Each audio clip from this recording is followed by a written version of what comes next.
Hi everyone, this is a video I'm gonna make to help you guys use GitHub issues and GitHub boards. And the idea with this one is to help you document your test cards using GitHub. Let's make an example. We have currently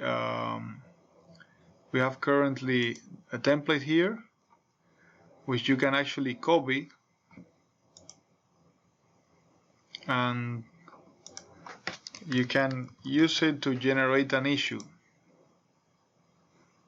Let's say we want to create an issue, we can create it from here, or we can actually create it in a project board.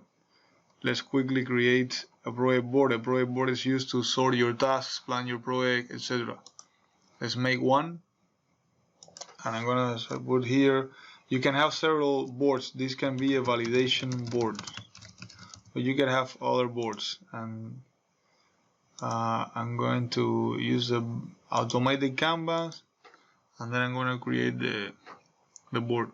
Alright, now that I'm in the board, you will see that there are already some examples, and I'm going to get rid of them. But let's quickly show you in full screen how you can work with test cards. I'm gonna remove this one. You can remove them here. I'm gonna delete this one. I'm going to delete this one, and also this one.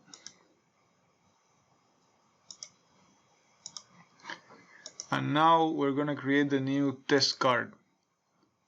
I'm gonna create this new test card, which is gonna be basic concept, right? And let's say I want to make it an issue. I can convert to an issue, and then I can copy my template here, right?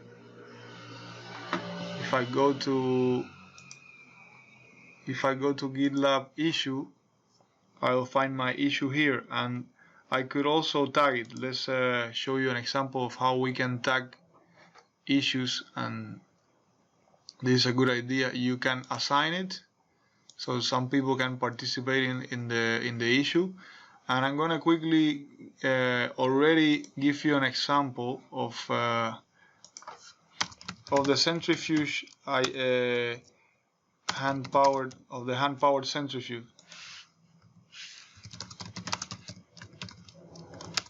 That I explained in the video before. I already have an example here, so I'm gonna just copy it for now.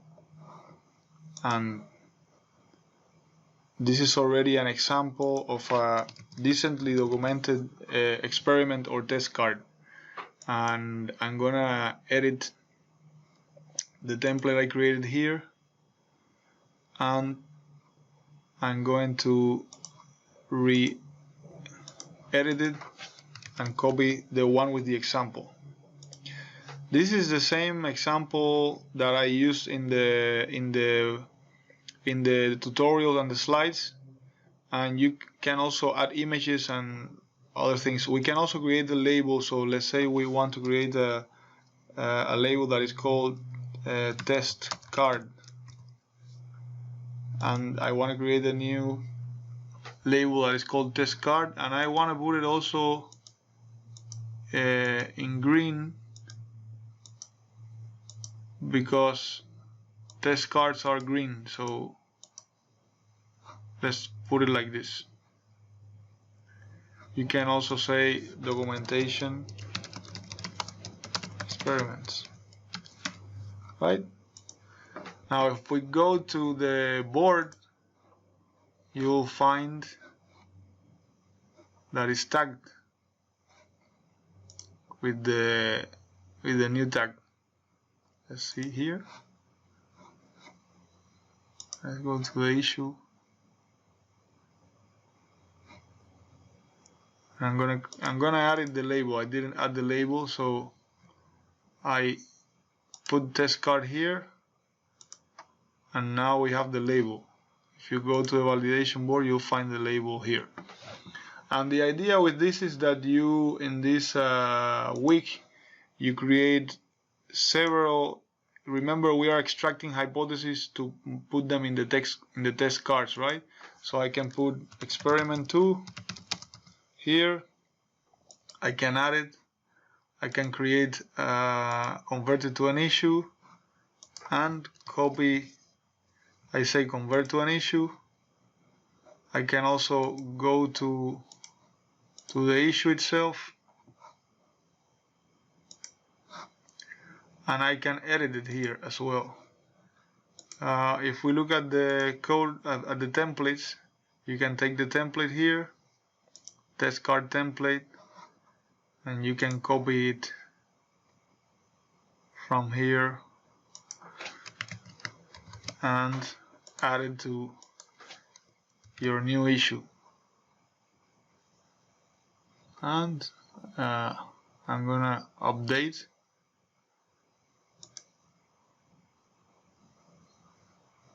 And actually this was added as a comment, so I should actually put it here in the, I should put it in the, in issue 2. I should put it in the body of the issue itself. So yeah, so this is it. And the interesting thing is that other participants can also comment and generate ideas, comment on the experiment, etc. Now you can populate your test board with more of this, and you can ideally add the label. You should add the label here so that people know what kind of task you're doing. And well, once you, let me put it again here with the label, and I'm gonna put the test card. Alright, so what we have done so far, we have created a new board, and we are creating the stack of experiments that you were going to do in this week. And the idea is that you don't even commit to make them now, but you just create as much as you can, extract the hypotheses that are relevant for the stage of your project, as I demo in the video. And then in week 4 we're going to start planning and actually progressing in the board. I hope the video was useful, and also it introduced you to GitHub issues and GitHub board as two powerful tools to manage your project and collaborate with your team. Thank you very much.